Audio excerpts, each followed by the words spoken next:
j'avais une question au sujet des carottes glaciaires. Vous avez parlé des carottes glaciaires, on sait qu'en fait ça module les concentrations chimiques de certaines espèces, Oui. ça module l'isotopie, Oui. et puis on sait bien modéliser ça. Mais alors, est-ce que vraiment on arrive à trouver des corrélations directes ou comment faire avec l'activité solaire? Est-ce que c'est pas quelque chose, c'est une corrélation scientifique ou bien c'est une analogie?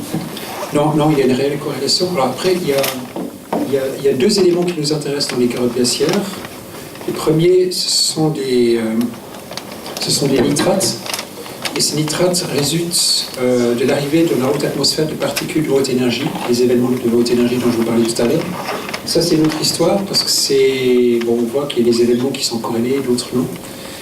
Ici, quand je me référais aux carottes glaciaires, c'est plutôt la présence dans les carottes glaciaires d'isotopes qu'on appelle cosmogéniques, carbone 14 et barium 10, dont le taux de production est lié aux rayons cosmiques, qui sont d'origine essentiellement extragalactique. Et ce flux de rayons cosmiques est modulé par l'activité solaire. Donc le taux de production du barium 10 et du carbone 14 est un traceur indirect d'activité solaire, dans lequel il faut prendre en compte le champ magnétique terrestre qui fluctue, le transport, le barium 10 qui est produit dans l'atmosphère, il est emporté par les pluies jusqu'à arriver sous forme de neige et tout ça. Donc il y a énormément d'hypothèses. Maintenant, si on prend la période...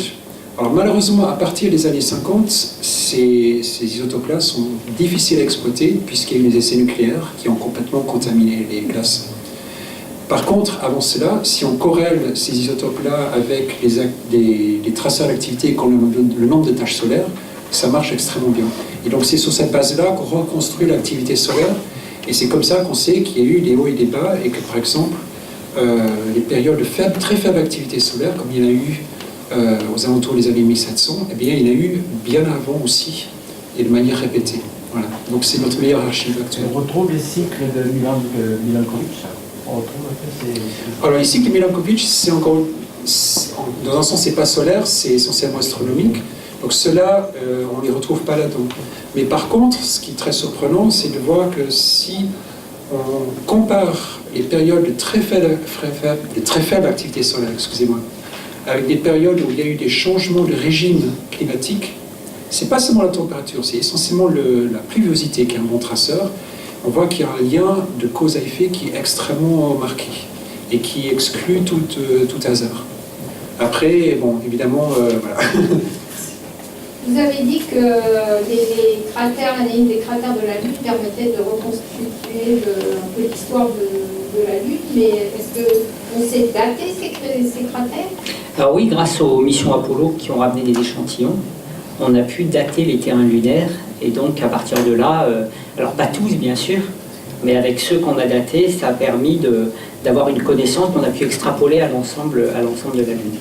Et qui d'ailleurs est parfaitement cohérente avec les modèles de distribution de taille et des orbites des géocroiseurs qu'on a d'ailleurs développés à Nice, qui quand on calcule les fréquences d'impact retrouvent les mêmes chronologies que l'on a sur la Lune. Donc en termes de chronologie, c'est vraiment la Lune le meilleur traceur. Et effectivement, on a des échantillons parce qu'on est allé sur la Lune qui ont été ramenés, qui ont permis de dater tout ça.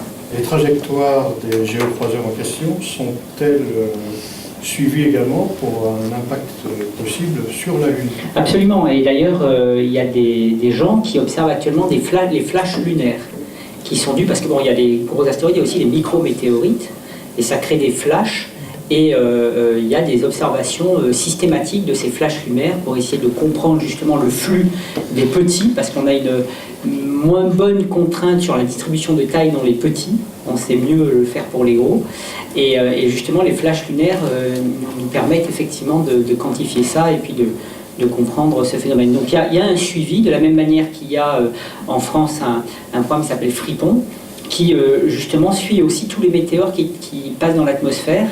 Alors là, c'est pas tellement pour prédire s'il va y avoir un gros impact, c'est plus pour essayer après d'aller trouver les météorites qui correspondent au passage du météore, parce qu'on a eu un cas qui s'appelle le 2008 TC3 en 2008, on a détecté un objet de 2 mètres de diamètre 20 heures avant qu'il rentre en impact avec la Terre. Et on a même pu faire une analyse, une observation spectrale, c'est-à-dire essayer de savoir quelle était sa composition. Ces observations disaient que ça devait être un objet carboné, Et on a pu savoir où est-ce qu'ils tombaient sur Terre. C'était au Soudan. Alors certes, c'est pas un pays très facile, mais des collègues américains y sont allés, ont récolté 600 fragments qui n'ont rien à voir avec ce que les observations donnaient. Et surtout, ces 600 fragments avaient des lithologies complètement différentes les unes des autres. Et donc, ça nous a montré l'intérêt de pouvoir voir avant, et puis récolter après et faire la comparaison pour recalibrer. Alors, c'est rare, mais en fait, on a quand même 5000 météorites de 1 kg qui tombent sur Terre par an, mais toutes ne sont pas retrouvées. On a plus de 54 000 météorites récoltées. Mais en fait, il y en a plein. Donc, c'est ça l'idée, c'est de pouvoir rendre plus systématique le lien entre l'objet avant qu'il arrive et quand il est sur Terre. C'est pour les petits. Les gros, heureusement, c'est moins fréquent.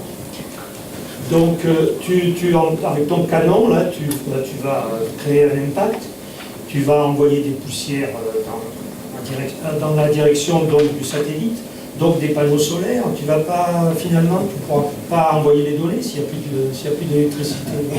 Alors ça, c'est une très bonne question. Alors en fait, justement, il faut qu'il y ait des poussières parce que quand le satellite tape, il va donner ce qu'on appelle sa quantité de mouvement à la cible. Donc c'est sa masse fois sa vitesse.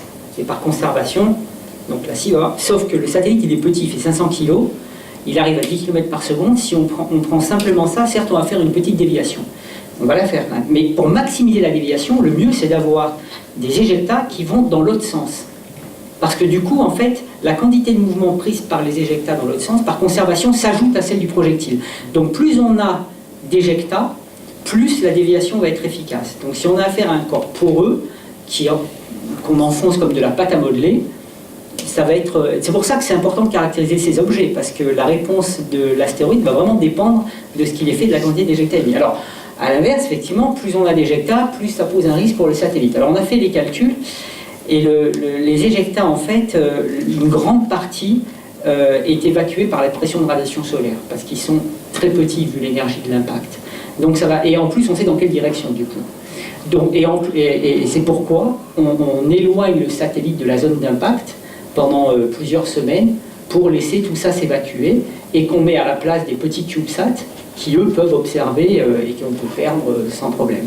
Donc c'est effectivement un risque pris en compte.